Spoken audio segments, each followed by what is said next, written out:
बिस्मिल्लाहिर्रहमानिर्रहीम। मुझे उम्मीद है कि पिछले सेशंस में आपको कुछ आइडिया हो गया होगा about humility, mindset of humility. It is not about any actions.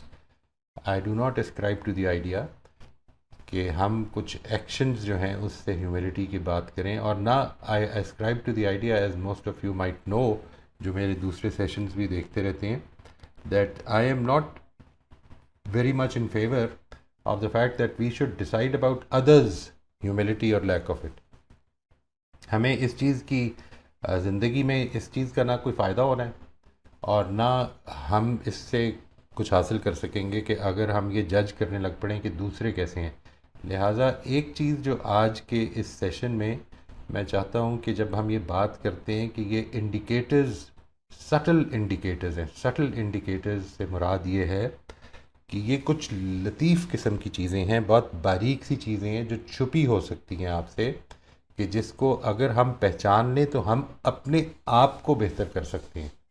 हमारे अपने अंदर तो ये नहीं है, ये है जो चीज़ देखने की है।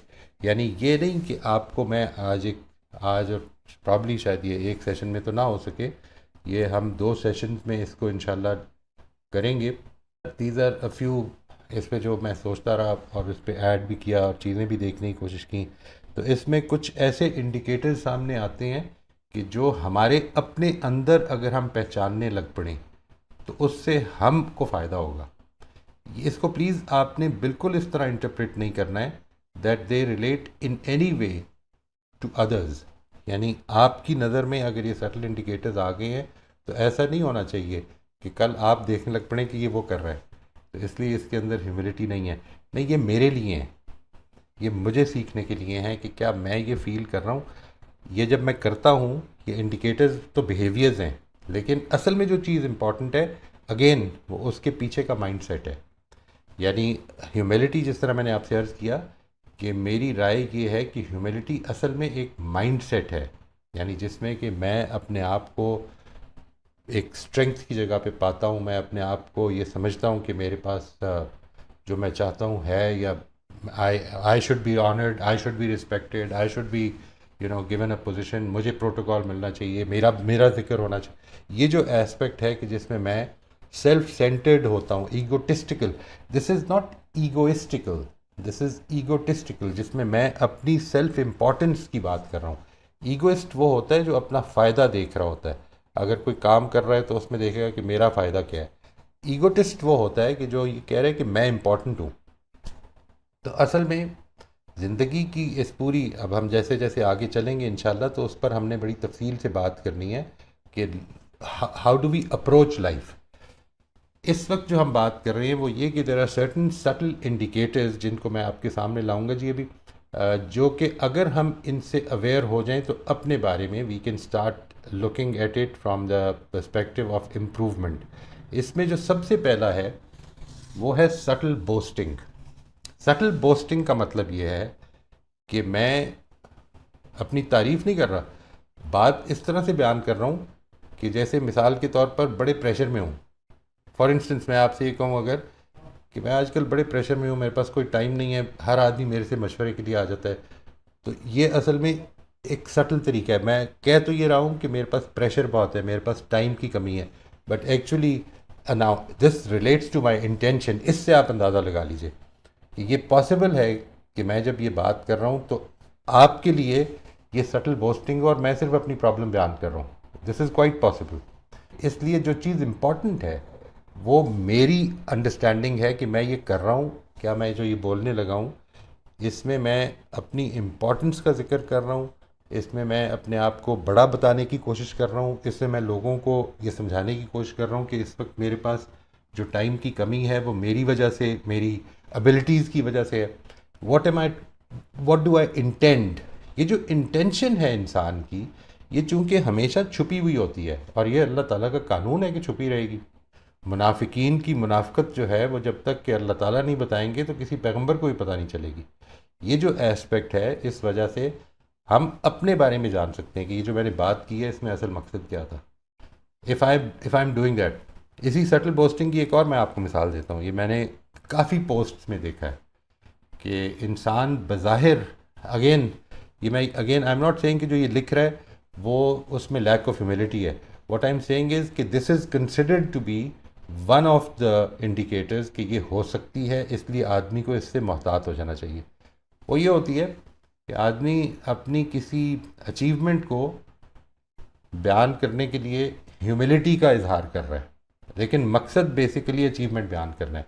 मिसाल के तौर पर वो जिस तरह से बयान कर रहा है, इसकी किसी ने मिसाल दी मुझे, तो मुझे उससे समझ में आ गई थी कि क्या व्हाट इट मीन्स कि जस्ट वांटेड. मिसाल के तौर पर इस वक्त के ज़माने में, आज के ज़माने में हम जो सोशल मीडिया के ऊपर पोस्ट करते हैं, उसमें से आपने बहुत देखी होंगी पोस्ट इस तरह की कि just wanted to thank God for his blessings, at the age of 30 I have made my second house. अगर इस तरह की बात है तो ये भी असल में it can be subtle boasting, अगर अंदर से जो नीयत है, जो अंदर की इंटेंशन है, वो अपनी बड़ाई बयान करना है.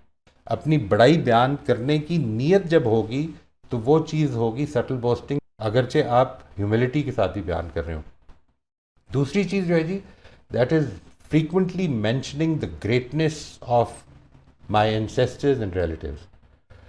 मैं जब भी अपने किसी दोस्तों के साथ बैठा हूँ तो मैं ये बताऊँ कि मेरे वालिद साहब क्या थे, मेरे दादा क्या थे,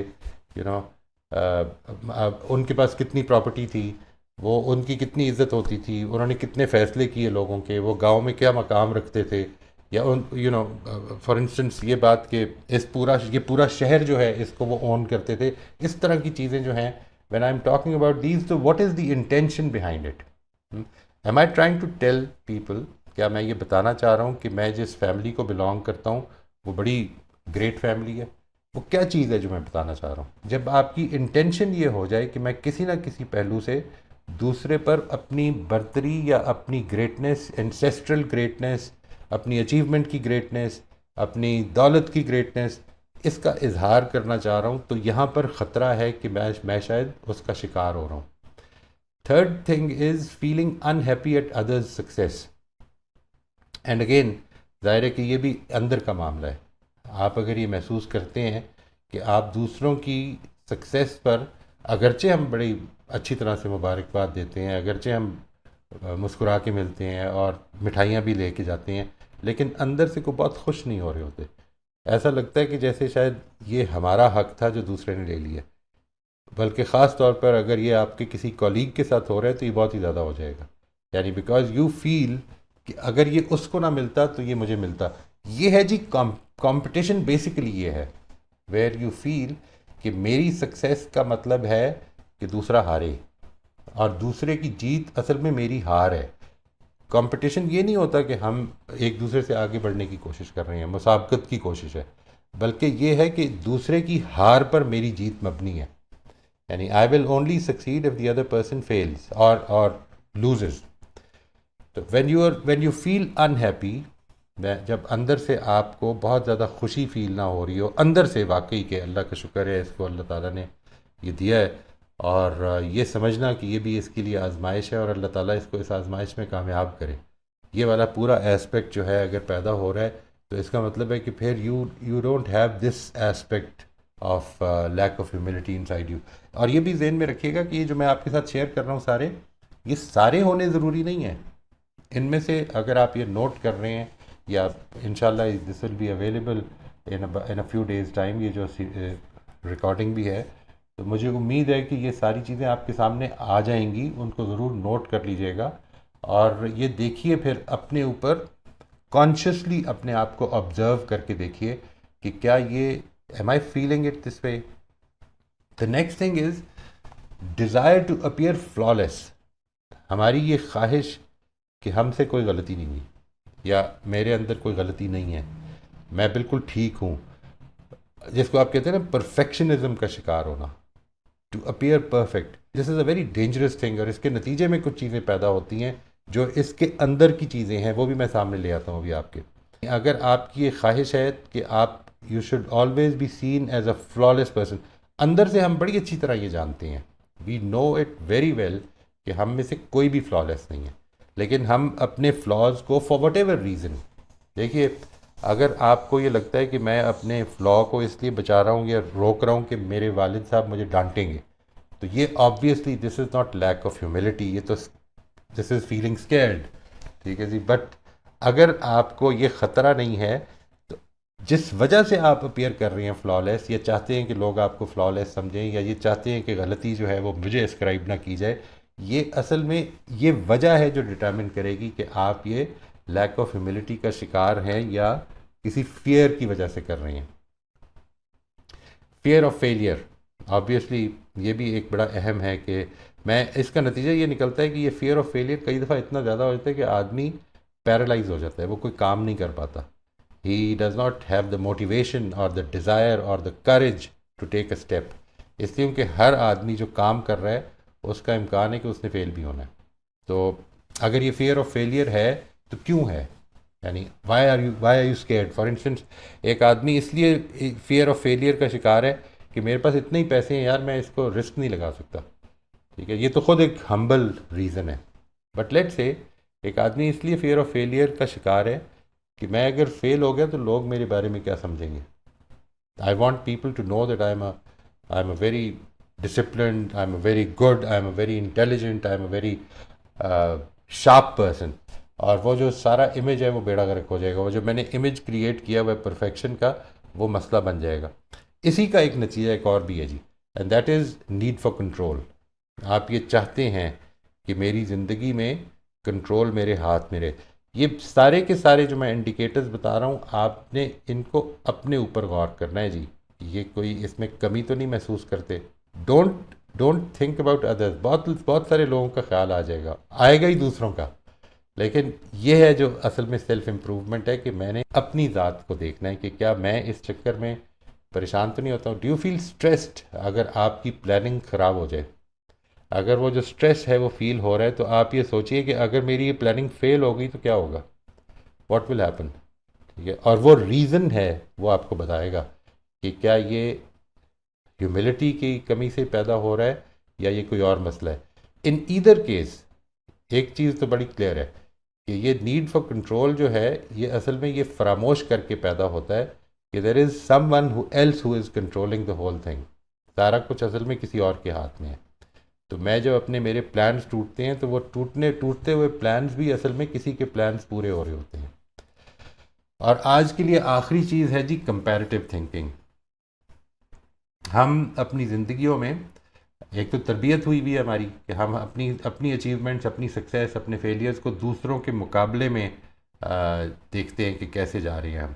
लेकिन कंपैरेटिव थिंकिंग का मतलब ये होता है कि मैं दूसरों के मुकाबले में अपनी वर्थ भी लेने लग पड़ता हूँ, और ये उसका नतीजा हो जाता है। जैसे ही आप दूसरे के मुकाबले में देख रहे होते हैं कि मैं सक्सेसफुल हूँ या नाकाम हूँ या you know how good I am, तो असल में क्या हो रहा होता है कि आप अपनी वर्थ डिटरमिन कर रहे होते हैं। आप उसके साथ बहुत ज़्यादा बैठ के कंफर्टेबल नहीं होते। तो ये है जी जो हमने पहले मैंने आपके साथ 7 आज शेयर किए हैं, आपने इन पर गौर करना है। We will be taking this आप इसी लिस्ट को आगे इंशाल्लाह लेके चलेंगे इन द नेक्स्ट सेशन। मेरा आज टाइम थोड़ा सा ओवर रन हो गया है, I am very sorry for that. लेकिन कोशिश ये थी कि आज एक थोड़ी सी तमहीद भी शुरू की करनी थी दैट, और मैं फिर से इसको रीटरेट कर रहा हूँ जी कि ये आपके लिए है, दूसरों को जज करने के लिए नहीं है।